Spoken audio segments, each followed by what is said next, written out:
నమస్తే, welcome to prime 9. నేను మణిశ్రీ.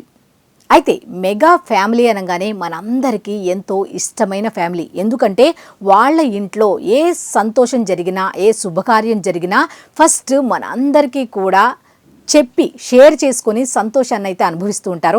అలాగే ఈరోజు హనుమత్ జయంతి సందర్భంగా చిరంజీవి గారు అయితే ఒక అద్భుతమైన విషయాన్ని అయితే మనతో షేర్ చేసుకున్నారు. ముందుగా ఈ హనుమత్ జయంతి సందర్భంగా అభిమానులకి అలాగే ప్రజలందరికీ కూడా శుభాకాంక్షలు తెలిపారు. ఇంతకీ ఏం జరిగింది అంటే, సాక్షాత్తు ఆ సూర్యనారాయణుడి కిరణాలు, మనం డైరెక్ట్గా చూస్తున్నటువంటి సూర్యనారాయణుడి కిరణాలు అలా ఆంజనేయ స్వామి గారిని వాళ్ళ పూజా గదిలో ఉన్నటువంటి ఆంజనేయ స్వామి విగ్రహాన్ని స్పృశిస్తూ ఆ విధంగా వెళుతున్నటువంటి కిరణాలను వాళ్ళు వీడియో తీసి మరీ పోస్ట్ చేసి మనందరికీ షేర్ చేశారు. ఈ అద్భుతమైన విషయాన్ని ఎందుకు షేర్ చేశారు అంటే, హనుమత్ జయంతి రోజు ఆ హనుమంతుడు నాతోనే ఉన్నారు, మాతోనే ఉన్నారు, మాతో ఉండటం అంటే మీ అందరితో ఉన్నట్టే, మాకు ఏ విధంగా మంచి చేస్తున్నారో మీ అందరికీ కూడా చెయ్యాలి అంటూ హనుమత్ జయంతి సందర్భంగా శుభాకాంక్షలు ఈ విధంగా వాళ్ళ ఇంట్లో జరిగిన విషయాన్ని మనతో అయితే షేర్ చేసుకోవడం జరిగింది.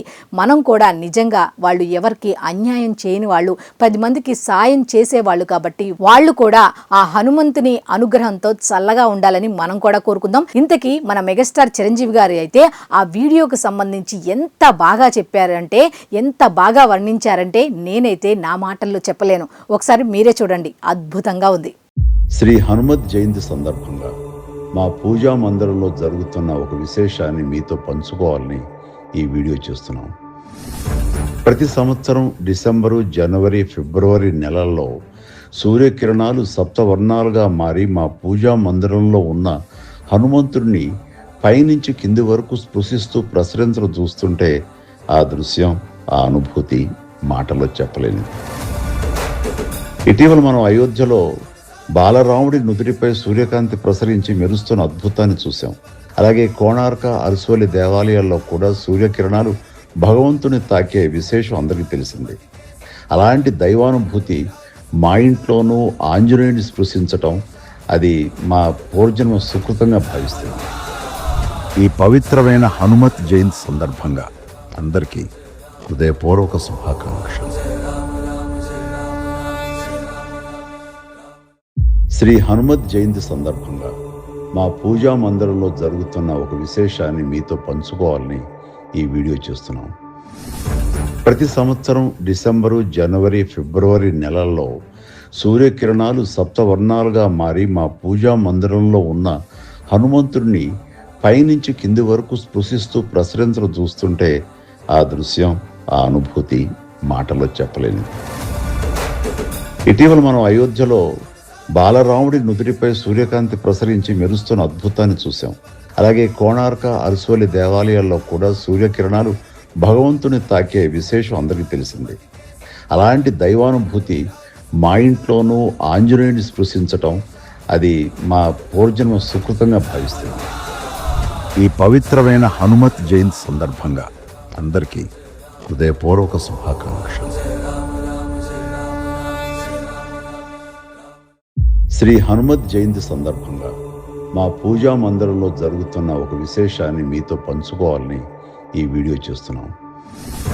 ప్రతి సంవత్సరం డిసెంబరు, జనవరి, ఫిబ్రవరి నెలల్లో సూర్యకిరణాలు సప్తవర్ణాలుగా మారి మా పూజా మందిరంలో ఉన్న హనుమంతుడిని పైనుంచి కింది వరకు స్పృశిస్తూ ప్రసరించడం చూస్తుంటే ఆ దృశ్యం, ఆ అనుభూతి మాటల్లో చెప్పలేనిది. ఇటీవల మనం అయోధ్యలో బాలరాముడి నుదుటిపై సూర్యకాంతి ప్రసరించి మెరుస్తున్న అద్భుతాన్ని చూశాం. అలాగే కోణార్క, అరసోలి దేవాలయాల్లో కూడా సూర్యకిరణాలు భగవంతుని తాకే విశేషం అందరికీ తెలిసింది. అలాంటి దైవానుభూతి మా ఇంట్లోనూ ఆంజనేయుని స్పృశించటం, అది మా పూర్వజన్మ సుకృతంగా భావిస్తుంది. ఈ పవిత్రమైన హనుమత్ జయంతి సందర్భంగా అందరికీ హృదయపూర్వక శుభాకాంక్షలు. శ్రీ హనుమత్ జయంతి సందర్భంగా మా పూజా మందిరంలో జరుగుతున్న ఒక విశేషాన్ని మీతో పంచుకోవాలని ఈ వీడియో చేస్తున్నాం.